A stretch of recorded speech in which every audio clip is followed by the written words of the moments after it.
आपने अक्सर देखा होगा कि जब भी आप बीमार हो जाते हैं या फिर आपको कोई प्रॉब्लम हो जाती है तो डॉक्टर आपको केवल एक मेडिसिन नहीं देते हैं, आपको 3 या 4 या फिर उससे भी ज़्यादा मेडिसिन दी जाती है।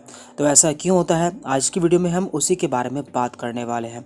देखिए, एलोपैथी एक सिम्टोमेटिक ट्रीटमेंट है, यानी कि यहाँ आपको आपके सिम्टम के आधार पर मेडिसिन दी जाती है। मान लीजिए किसी को बुखार हुआ है और बुखार के साथ में उसे जुकाम भी है, तो यहाँ पर हम मरीज को एक मेडिसिन तो बुखार की देंगे और साथ में एक मेडिसिन जुकाम की देंगे।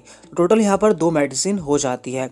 लेकिन जो उसे बुखार हुआ है तो बुखार का कोई ना कोई कारण होता है और सबसे मेन कारण होता है इन्फेक्शन। तो इन्फेक्शन के लिए एंटीबायोटिक दी जाती है, तो इसलिए यहाँ पर हम एक एंटीबायोटिक भी देंगे। टोटल यहाँ पर 3 मेडिसिन हो जाती है। लेकिन जो यहाँ पर हम एंटीबायोटिक देते हैं उसके कुछ साइड इफेक्ट्स होते हैं, जैसे कि पेट में गैस बनना। तो पेट में गैस बनने की प्रॉब्लम को दूर करने के लिए यहाँ पर हम एक एंटासिड या फिर गैस को कम करने वाली मेडिसिन भी देते हैं। तो कुल मिलाकर यहाँ पर 4 मेडिसिन हो जाती है। और कभी कभी जब मरीज को कमजोरी लगती है या फिर उसमें विटामिन की कमी हो जाती है तो डॉक्टर्स साथ में एक मल्टीविटामिन को भी ऐड कर देते हैं।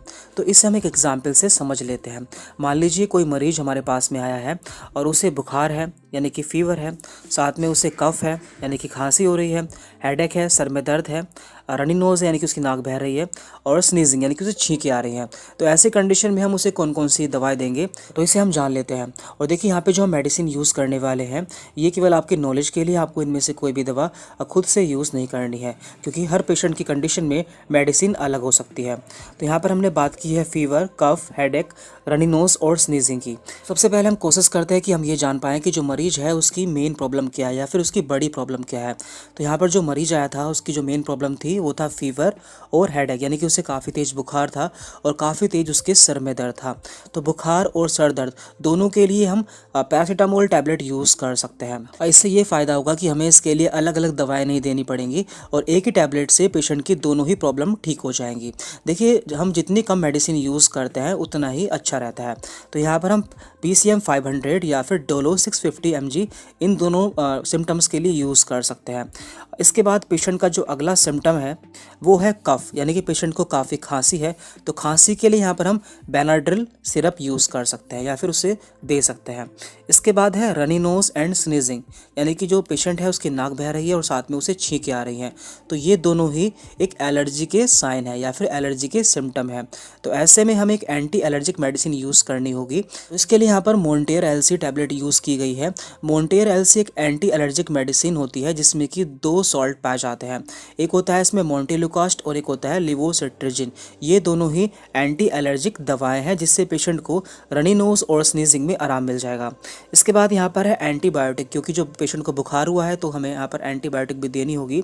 तो इसके लिए यहाँ पर हम एजिथ्रोमाइसिन 500 OD यूज़ कर सकते हैं, जो कि एक एंटीबायोटिक है और पेशेंट में इन्फेक्शन को कम कर देती है। देखिए, यहाँ पे हमने एक एंटीबायोटिक का यूज़ किया है। जो एंटीबायोटिक मेडिसिन होती हैं ये पेट में गैस को या फिर एसिड को बढ़ा देती है, तो इसे कम करने के लिए हमें यहाँ पर एक एंटासिड को भी इस्तेमाल करना होगा। तो यहाँ पर हमने मेडिसिन यूज़ की है एजिथ्रोमाइसिन, तो ये पेट में गैस को बढ़ा देती है या फिर गैस्ट्राइटिस की प्रॉब्लम को बढ़ा देती है। तो उसे न्यूट्रलाइज करने के लिए यहाँ पे हम रेंटेक 150 टैबलेट यूज़ कर सकते हैं, जो कि गैस को कम करती है। तो इस तरह से यहाँ पर इन सभी सिम्टम्स के लिए टोटल 5 मेडिसिन इस्तेमाल की गई हैं और इनकी डोज क्या होती है और ये कब तक लेनी होती है ये डॉक्टर्स आपकी प्रॉब्लम को देखकर डिसाइड करते हैं। और कभी कभी जब मरीज को कोई सिम्टम या कोई प्रॉब्लम कम होती है तो ऐसे में हम उस दवा को स्किप कर सकते हैं। मान लीजिए जो मरीज था इसे खांसी कम हो रही है, तो ऐसे में हम कफ सिरप को स्किप कर सकते हैं, यानी कि बेनाड्रिल सिरप को हटा सकते हैं। यानी कि हमें कोशिश करनी होती है कि हम जो मरीज है उसे कम से कम दवाओं में ठीक करें। यानी कि यदि पेशेंट की प्रॉब्लम कम होती है तो यहाँ पर हम कम दवाओं का इस्तेमाल कर सकते हैं, और यदि ज़्यादा होती है तो हम यहाँ पर हम मेडिसिन्स को बढ़ा सकते हैं। और कभी कभी जो पेशेंट होता है उसकी प्रॉब्लम बहुत ज़्यादा बढ़ जाती है, तो ऐसी कंडीशन में हमें एमरजेंसी की ज़रूरत होती है, तो ऐसे में हम इंजेक्शंस का भी इस्तेमाल कर सकते हैं। और यदि आप ये जानना चाहते हैं कि कौन सी बीमारी में कौन सी मेडिसिन्स दी जाती हैं या फिर कौन से कॉम्बिनेशंस दिए जाते हैं, तो आप नीचे कमेंट बॉक्स में बता सकते हैं। हम उस पर भी जल्दी ही वीडियो अपलोड कर देंगे। Thank you very much.